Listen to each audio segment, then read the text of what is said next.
Things are getting worse in Bangladesh. The protests are escalating. These are protests against job quotas. A lot of you have been writing to us from Bangladesh. We appreciate your emails, messages and comments, and we'll keep trying to show the full picture to the world. It's not a reassuring picture at the moment. There are armored vehicles on the streets of Dhaka. Riot cops are on the prowl. They're using tear gas and rubber bullets to repel protesting students. Around 32 protesters have been killed so far. More than 500 have been injured, and the death toll keeps rising. It was 6 yesterday, it was 16 in the evening, and now it's 32. So the situation is spiraling out of control. Security forces have unleashed a brutal crackdown, yet the students are not backing down. Prime Minister Sheikh Hasina offered to negotiate with them, but the students have rejected it. They plan to continue the protest. The Prime Minister also addressed the nation on Wednesday. She condemned the student deaths. I seek forgiveness for the souls of those who have died. I express deep condolences to their family members. I firmly declare that those who carried out murders, looting, and violence, whoever they are, I will make sure they will be given the appropriate punishment. The threat hasn't worked. Hundreds of protesters gathered in Dhaka, many of them carrying large sticks. They set fires in the middle of the road, attacked public property, and faced off with police officers. Take a look.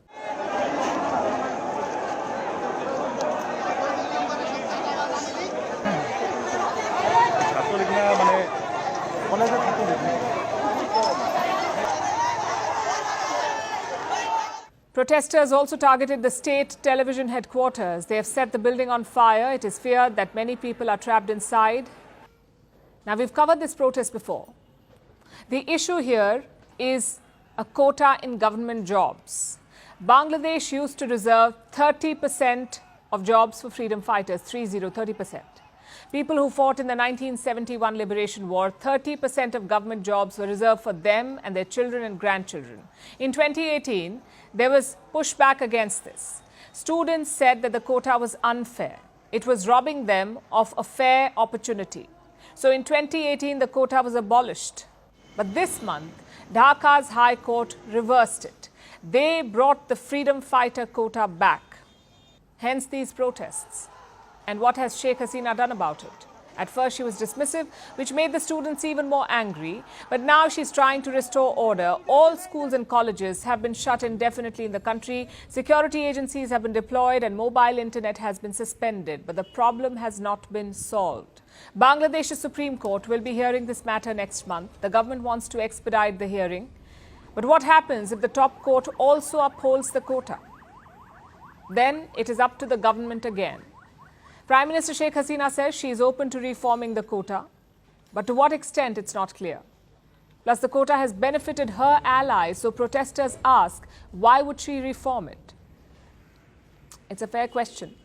This unrest poses two main challenges to Sheikh Hasina. First is Western scrutiny. The US and Europe had criticized Bangladesh's recent elections. They said it wasn't free or fair. Hasina had brushed those claims aside.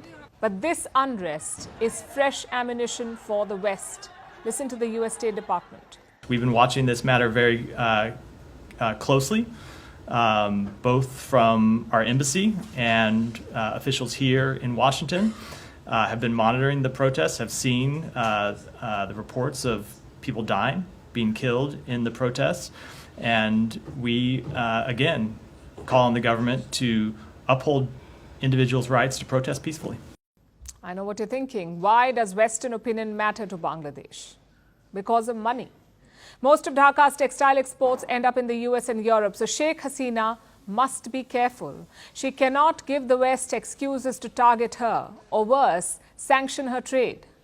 Challenge number two is internal. Public protests are a recurring problem in Bangladesh. Just look at this list. In 2010, garment workers protested. Hundreds of them took to the streets. They attacked vehicles, burnt tires and smashed shops. In 2013, the Shahbag protests happened.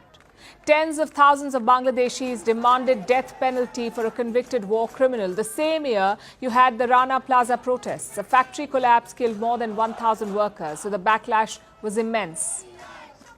In 2018, Bangladeshis protested for road safety. The same year, they also protested against the 30% quota. And in 2022, the opposition organized a massive movement. Tens of thousands gathered in Dhaka. They demanded Sheikh Hasina's resignation. Now, this recent past makes one thing quite clear. Public protests are worryingly common in Bangladesh. The question is why? Government failure is one reason, but so is the nature of Bangladeshi politics. Sheikh Hasina has been in power since 2009, and in this period, she has cracked down on opposition leaders. They're unable to beat her at the polling booth. So what do? They hit the streets, especially the Jamaat-e-Islami. It's a radical Islamist party in Bangladesh. They're known for hijacking public protests, which is why the Prime Minister must be careful. She may have tamed protests before, but she cannot be complacent. Right now, the protests are only about the quota, but remember, Bangladesh has other problems too. For example, inflation is inching close to 10%. How long before that discontent spills over? It's a worry for Prime Minister Hasina, and it's a worry for India too. Dhaka has been a reliable and close ally for New Delhi. So far, the Indian government has not commented on the unrest, but the Indian mission has issued an advisory. Indians have been asked to avoid travel in Bangladesh. New Delhi will be hoping that the violence stops, because ignoring student deaths is not a good look in diplomacy.